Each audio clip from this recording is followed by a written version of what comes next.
Just your reaction to the jobs report. Were you expecting this sort of slowdown compared to past months? I think that if you smooth through the ups and downs over the last 3 or 4 months, we're on a really steep upward trajectory.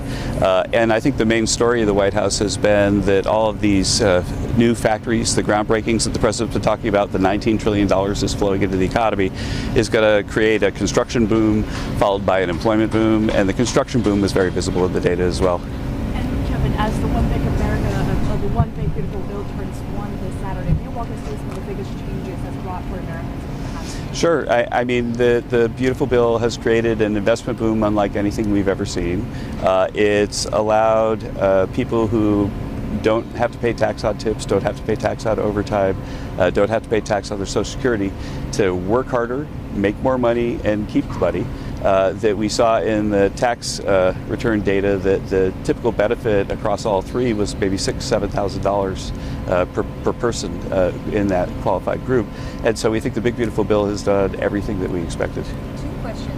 What is your message to those people who have left the labor market, who are not even looking for jobs anymore at this point? And then also on CEA, can you give us any sort of an update on the new chief of the CEA? We're hoping very soon that Chris gets confirmed. He's had his hearing. He did a fantastic job. He's a fantastic economist.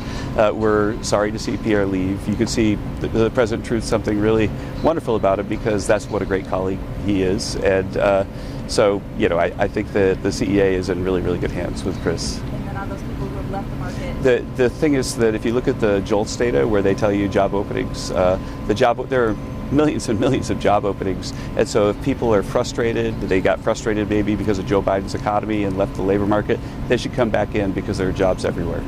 And the Trump plan is also officially launching this Saturday. Can you tell us? We're just really excited about it, and you're going to hear a lot about it over the weekend for the president. I'm sorry, one last, and then I go in before. I enjoyed the conversation. Yeah. Sorry if this is a repeat question, but with the Strait of Hormuz situation, Iran's still making its threat against oil tankers.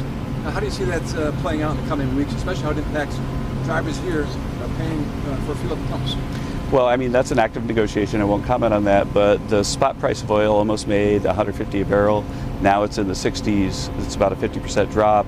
And normally that kind of percentage change of oil prices feeds through to gasoline prices over the next month or two. And so we're very, very bullish on what's going to happen to gas prices over the rest of the summer. The president has been asking gas stations to bring prices down to reflect oil prices coming down. Do you there are a a lot of big oil companies that have large market shares, and I think the president just wants to make sure that market power doesn't influence their decisions to price gas. So thank you.